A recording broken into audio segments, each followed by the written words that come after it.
Welcome everybody. This is our last chapter that we'll be covering for the IT Fundamentals Plus CompTIA exam. This is chapter 15 covering developing and implementing software. Again, this is a new concept that was added into the U61 exam compared to the U51 version that was discontinued a little while ago. Our chapter objectives for chapter 15 is that we will learn how to plan software solutions. We will learn how to choose a programming language, how to pick a right data type, use constants and variables, control program flow, and reuse code with function. We will also talk about the software development life cycle. So again, all of this is new, and these are things that we do need to make sure that we have a good grasp on before we start taking our IT Fundamentals CompTIA U61 exam. So we're going to jump right into software development life cycle. Now this is 6 stages of the SDLC, software development life cycle. And as you can see, it is a flow chart that goes from the very topmost bubble of requirement analysis and planning all the way around to maintenance, and then it connects and starts all over again. So we're going to go into all 6 of these life cycle stages in detail. The first one, as I mentioned, is requirement analysis and planning. Now, what I want you to think about when we start going through this is think about a phone app. An app is developed because first there is a need for the app, whether it be a game or whether it be a productivity app or whatever it is. There's a need for users to be able to use this. So the first, some questions you need to ask yourself, some factors to consider when planning a software solution is, what do we want this application to accomplish? Who will use this software? What is the overall purpose of this solution? What are going to be the data inputs and outputs? Are there any legal and regulatory compliance that we need to think about? How will we encrypt the data at rest and in transit? Will there be an allocation of human and financial resources? And what will be the product scheduling? Now, all of these factors have to be included in a document called the requirement specification document. And this will outline the main reason why this application is starting the process and going to hopefully become a live app that people can access. The next one is called design. Now, design maps how input and outputs are used, and typically they use a series of flowcharts. Now, there needs to be some hardware requirements as well as some software requirements. The hardware requirements, the first thing we need to do is figure out what system do we want this application to run on. Servers, desktops, laptops, tablets, smartphones are just some examples. How do we want to run this application? Also, we should include options for CPU, for RAM, or network capabilities. Now, for the software requirements, we need to decide what specific version of an OS is going to run these apps. Are we going to just have one OS or across the board with multiple OSs? What kind of plugin or extension must be installed for the user to be able to use this, the modular software components? What kind of application programming interface will we be used? That's called the API. And also, what specific identity provider will be using this app? Active Directory, Facebook, Google, and the like. Once it's through the design phase, it moves on to coding and programming language phase. Now, before we get into phase 3, which is coding, I want to make sure that we understand what we're talking about. Whenever you code for an application, there's multiple different programming languages that can be used. They're really broken down into 4 categories. You have scripting, machine code, compiled, and interpreted. Now, scripting is basically using like a command line, like Microsoft PowerShell or Bash. Machine code uses what we call assembly, and that is another kind of programming language that can be used to create the application.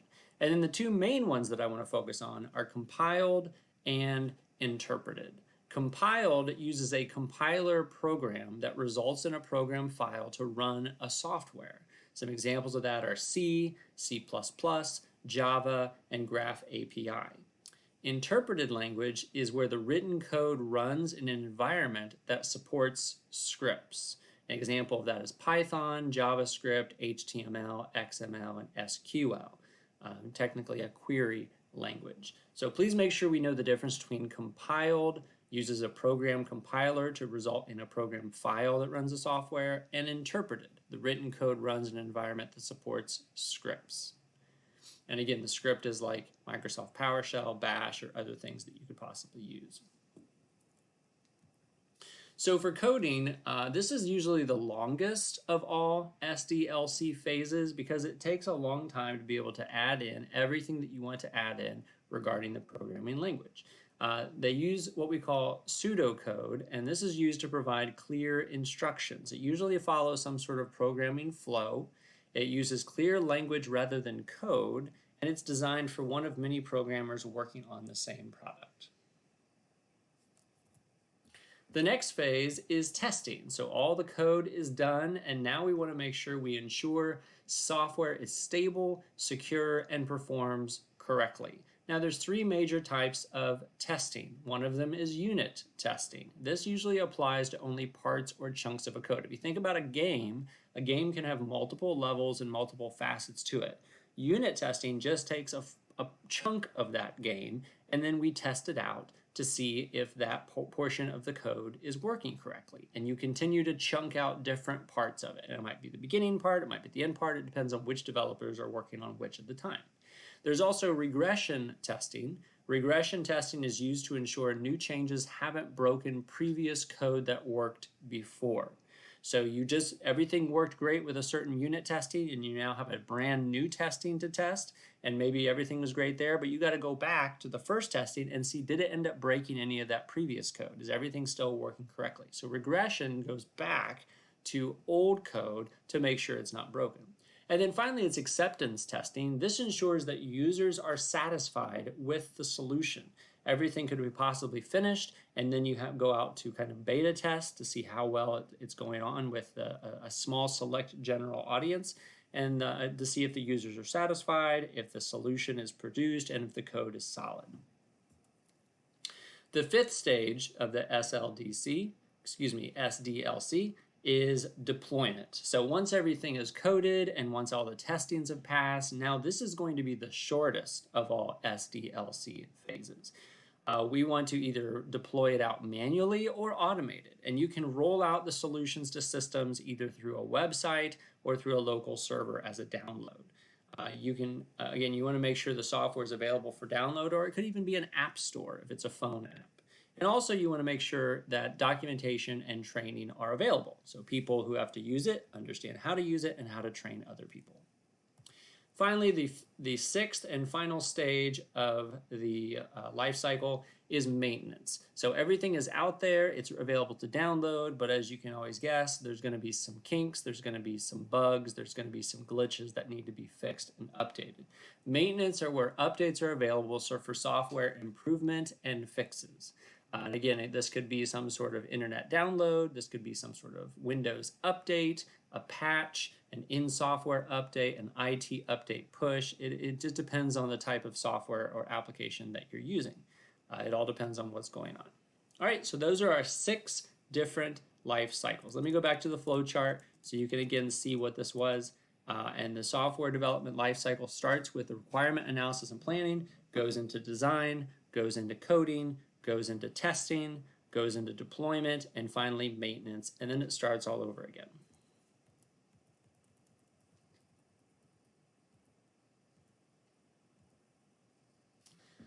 Okay, as we talk about programming and the programming language, there's these different data types that we're going to be talking about. And data types can really be characterized down into 2 types. You have constants and you have variables. Now, if you're familiar with any kind of math, constant is a number that doesn't change. It's continually and constantly that value. So this is an unchanging value, and it's a specific, usually it's a specific numerical figure, or it's a data point like pi, 3.14159, ... that cannot change. So it's some value that's always going to stay the same. It's a constant. However, you also have variables which can represent any value. It's a changeable characteristics, and files and user accounts and services, etc., could have some sort of varying value. Some data type subsets are string, byte, int for integer, float, date, time, Boolean, array, and vector. And we're going to go through all examples of these values. Here are the 9 different data types that I just mentioned. The first one is CHAR, and that stands for character. And that could be the letter G, it could be the number 6, but typically it's a single value, a single character in a piece of code. A storage space for a character is just a single byte. It's one value.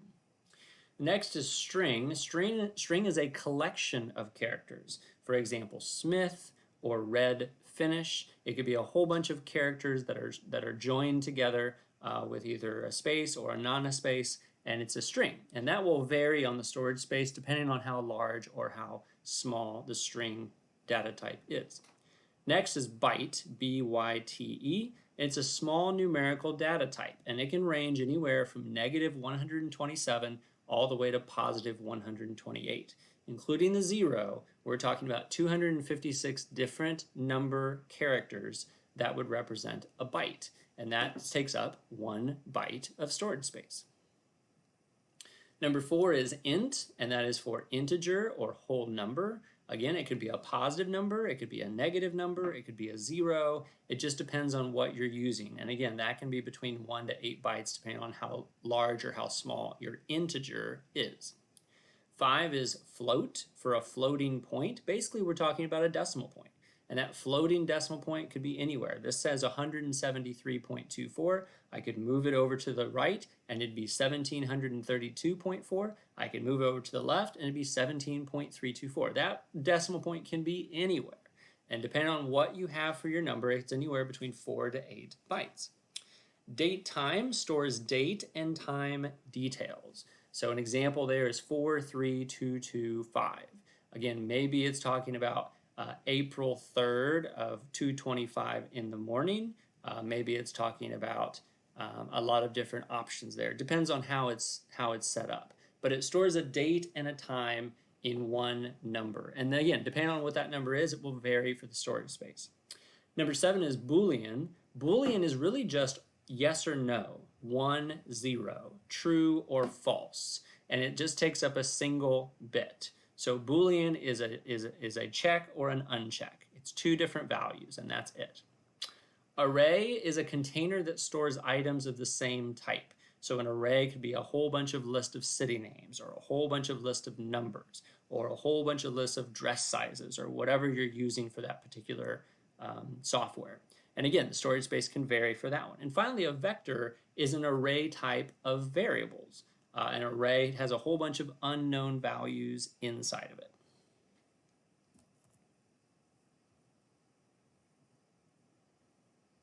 All right, so for object-oriented programming, we have really 2 types. We have scalar and we have object. Scalar is a string data type such as the last name of Jones, or the gender of female, or the number 42. Scalar is typically just one particular value.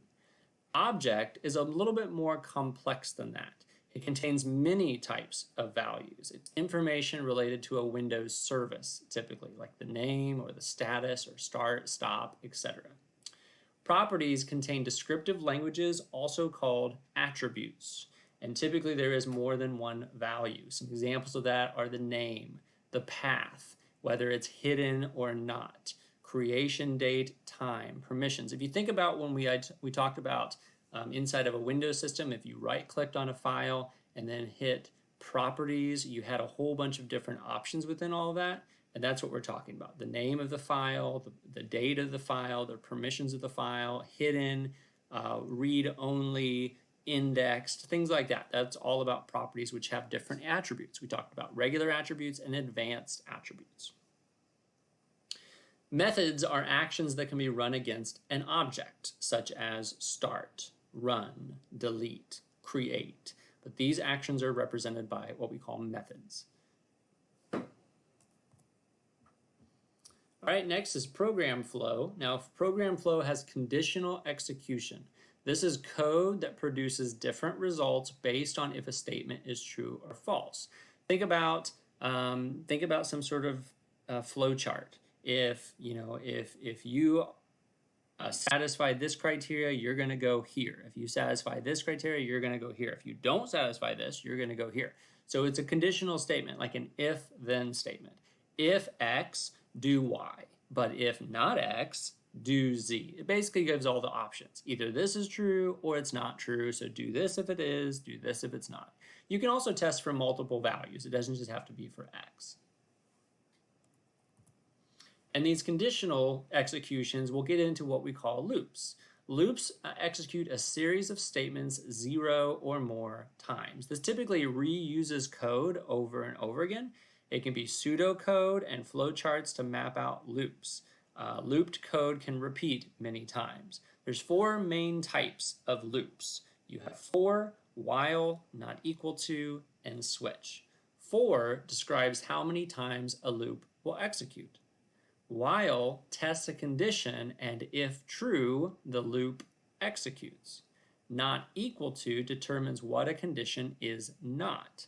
And finally, switch is used in programming language C, which is used to test a variable for multiple values. And finally, the last thing that we're talking about here in chapter 15 is functions. Functions uses a name to refer to a chunk of code. It avoids rewriting large chunks of code repeatedly. If you have a big piece of code that you're going to use down the line, instead of having to recopy that huge piece of code, you can just call it a specific function. And that way you can only put in that function name and it will know we're using this huge piece of code, which we'll call snowman or whatever you want to call it. Again, we use names and it can accept arguments all the way through. This is a very basic outline of software and how you would program the software and the different things you can do with it. But these are the things that are covered on the IT Fundamentals plus U61 exam. All right, feel free to go back through and take a look through the video of the things that we did, especially that life cycle with the 6 stages. It's important for you to know that. And also the programming language is important as well. So let's go through some questions. I've got 5 chapter 15 review questions, and that will end it for our video series over U61 IT Fundamentals plus exam review. Question number 1, which of the following programming languages requires a compiler? A, assembly, B, Linux bash, C, Microsoft PowerShell, D, C. So we mentioned how you have 4 main types. You've got scripts, we have assembly, we have compiler, and we have interpreted. Assembly is obviously not a compiler. Bash and PowerShell were called scripts, where you type out the lines of data, and so the answer is C for compiler. Number 2, which SDLC phase involves the use of flowcharts? A, deployment, B, maintenance, C, coding, D, design. Flowcharts are brought into the picture during the design phase. So you can have an idea of here's what I want to do. It's kind of like a storyboard or note cards to help you get involved before you actually make the product. Number 3, you are creating a function that must return either true or false. Which data type should the function return? A, Boolean, B, integer, C, character, D, string. All of these have multiple options except for one, and it's a true or false option. And the answer for number 3 is Boolean. And that's either a yes, no, true, false, 1 or 0 response. Number 4, which term describes running an action against an object variable? A, property, B, method, C, debugging, D, Boolean. With an object variable and you're running an action against it, that uses B, method. Number 5, you are working with file system objects in your object. That actually should be in your code. I apologize. Let's try that again. You are working with file system objects in your code. You need to determine the modification timestamp for a file. What should you reference? A, property, B, method, C, constant, D, variable. A modification timestamp is kind of like time modified, and that is always found in properties for a specific file. So 5 is A. Number 6, you are using the C programming language to create a software solution. A single variable must be tested for multiple possible values. Which programming construct should you use to achieve this? A, if, B, select case, C, while, D, switch. A single variable is used for multiple values. The answer is D, switch. Number 7, your code needs to execute the same code for each month of the year, so 12 times. Which type of loop is best suited for this? A, switch, B, if, C, for, D, assembly. The one that's going to be using different codes or 12 times for each month of the year. The type of loop that's best suited is C4. 8, which of the SDLC phases is the shortest in duration? A, coding, B, design, C, deployment, D, requirement analysis and planning. Of these 4, the one is going to be the shortest is when you start sending it out to the regular people to use. That is deployment. General public, not regular people. Number 9, which SDLC phases is the longest in duration? A, coding, B, design, C, deployment, D, requirement analysis and planning. The one that's the longest is the one that will take the longest, and that is to code the application or to code the software. 9 is A. Finally, number 10, which type of coding practices uses smaller code modules working together to support an application? A, monolithic, B, interpreted, C, microservices, D, compiled. A key word here is smaller code modules, and those are going to be, a module is considered a service on the computer, and smaller code modules would be microservices. All right, that is it for chapter 15. Again, thanks to everybody who were able to make it through all of the different videos. Hopefully this helped. As always, feel free to write any questions or comments down below. I'm happy to answer and check to see what you have to say. I'm interested in any kind of improvements because I can always re-record things if you feel like there was a lot of errors or things could be done better. Happy to hear your opinions on things. Best of luck as you get closer and closer to taking your IT Fundamentals Plus exam. Please know that these videos are not a do-all, say-all type series. You would need to know as many more things than what I have to offer. I tried to go over the basic ones, but I do recommend other resources, that you use other resources as you get closer and closer to your testing time. I do highly recommend the CompTIA CertMaster thing that you can account that you can use online. So you can sign up through that with CompTIA. There is a cost to it, but it's very good. There's also some different phone apps that I would recommend as well. One of the ones that I recommend highly, let me bring this up real quick. One of the ones that I recommend highly for an IT fundamentals is called, it's made by Unity. It's just simply called CompTIA FC0-U61 ITF Plus certification. And they have a practice mode and they have an exam mode, but I would find that on your app store, download that because there's a lot of great questions that go along with that too. Like I said, these videos are not comprehensive. I tried to put as much as I can, but there's I would study as many different resources as you can before you take your test.